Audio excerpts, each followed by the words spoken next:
So yes, this is my new version of the drum solo. And there's this one guy who always coughs in the audience. I'll show you in a minute how that all works. So here's my new setup. I've just made the pads a little bit nicer. Also, I've added one more snare, which I'll show you in a bit, is differently quantized. So this one is quantized to 16. And I think that's really the maximum you can do to make it in any way meaningful, to be honest. And this one is quantized to 32. So drum roll. Yeah, they like that. Okay. Have a look at how it all works. Now, unfortunately, this is going to go unstable very quickly when it shows all of this. Don't know why it's really unstable now. I hope this will still sort of stabilize itself and work. I mean, obviously, there's a lot of set material blocks here for the drum pads.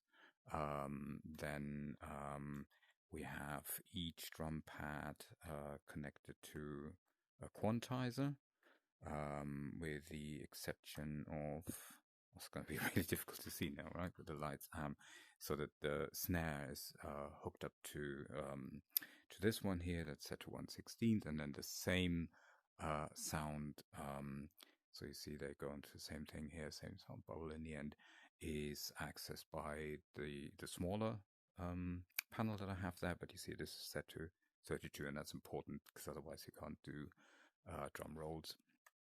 I hope this will survive. It's getting really unstable today. I don't know what's happening. So that's the audience, obviously. So we've got speakers here, we've got outputs. Audience 1 and 2 are the different sound effects. So there's audience 2 is my discerning audience, the ones that respond to, I would say, skill, but it's really just how many hits I do. And audience 1 is just he is again. Audience 1 is obviously these are all fully spatial. So audience 2 is actually just in this section. So that works quite well. Can't hear it in the video, but in the app you can actually hear it, that they're all sitting over there. And the ones that go wild when you play something loud, they're just all over the place. There's not much point in distributing further speakers around the audience because it just sounds like it's coming from everywhere. So yeah, that was all we needed. Here's Cough Guy. That's the one who keeps coughing. And then we have, there he goes again. You can change the probability of that happening. So if that gets a little bit too annoying. I'm not entirely sure why we're not seeing, oh yes, these are group, right? So I need to open the group here. So this is, yes. So this is what's behind the candles. So you can see they each have their own metronome, a random number generator, and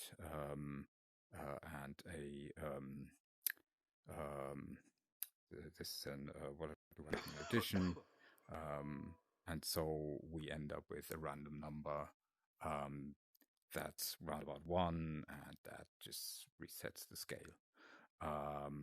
I have just, while I'm explaining, I've just noticed that I've done this the wrong way around. It doesn't matter, it still works.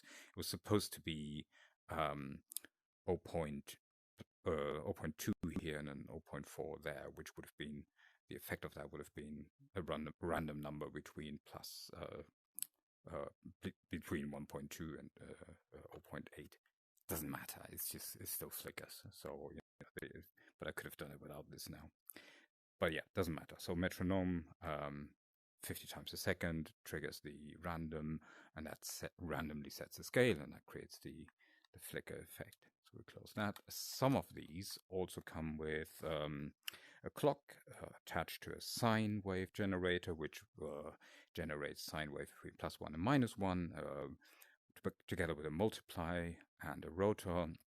You can set the sort of the angle that you want to go between, right? So this is, the clock will be the speed of this, and this multiplier will determine how far we go.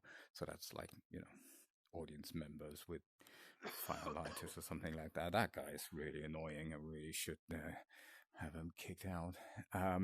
So what else have we got? Visually, we have the stage lighting. So in this case, my goodness, have that looked into. Go to the doctors. We have the color set by this input, which is actually the level of excitement in the crowd. So they go from bluish to red when it gets more exciting, when you play more.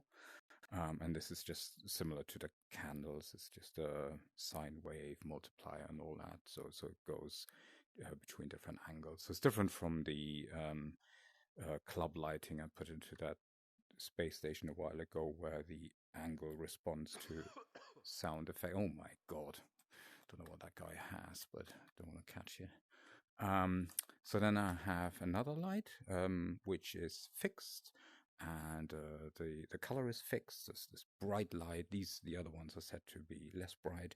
This is really bright, and it has a, see here, the line is controlled by a visibility block down here. Where is it? There. Which is controlled by what I call the excitometer. So this is the sound coming in here. There goes into the reverb, and then goes into the wireless connection to the speakers. And the watcher here fires when the sound goes over a certain threshold. And what it does, it adds a certain value to the sort of excitement level, which then leaks excitement again as a percentage of the value over time. So that's what this metronome does. And if we're above a certain threshold, it's 20 at the moment, then we trigger the visibility of this. We also constantly change the color of oh, this is not connected actually. I could delete this, but anyway.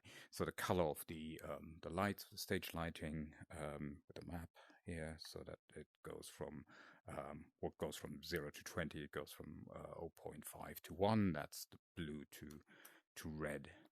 And so yeah, this thing also triggers the big applause, the crowd that really goes for it. I do have to take down the probability of that coughing. That is too much. So what I also do is make sure that the lights stay on for a little bit. So even if you drop immediately under the threshold, the light should stay on for a few seconds. Otherwise, it looks a little bit odd. And here's the half buried now, I'm afraid, is the other excitometer, which just takes all the jolts. So that responds to just hitting something. It doesn't matter how loud it is. So this is when you play a drum roll or just play something quiet on the hi-hat, that will respond. And this triggers the other audience, the one over there with my discerning crown. And then also we have a sound effect here at the beginning now. So on load, we'll give it a few seconds, and then we start this with an envelope, so it builds up a little bit and then dies down. So this is the, you can also trigger it down. Yeah, this is when you come on stage. So you see now the envelope is sort of shutting that down. And so we come on stage and you get some applause, and that's it. So here's Cough Guy. It's a metronome and a Bernoulli block, which has a certain probability of triggering, and this has its own output, so it goes into only this one speaker because it's just one person. And that's basically, yeah, that's it. So we have a lot of quantizers here, but they're all set to exactly the same thing. And yeah, that's it. Oh, one more thing, maybe the tom-toms. There's actually only one tom-tom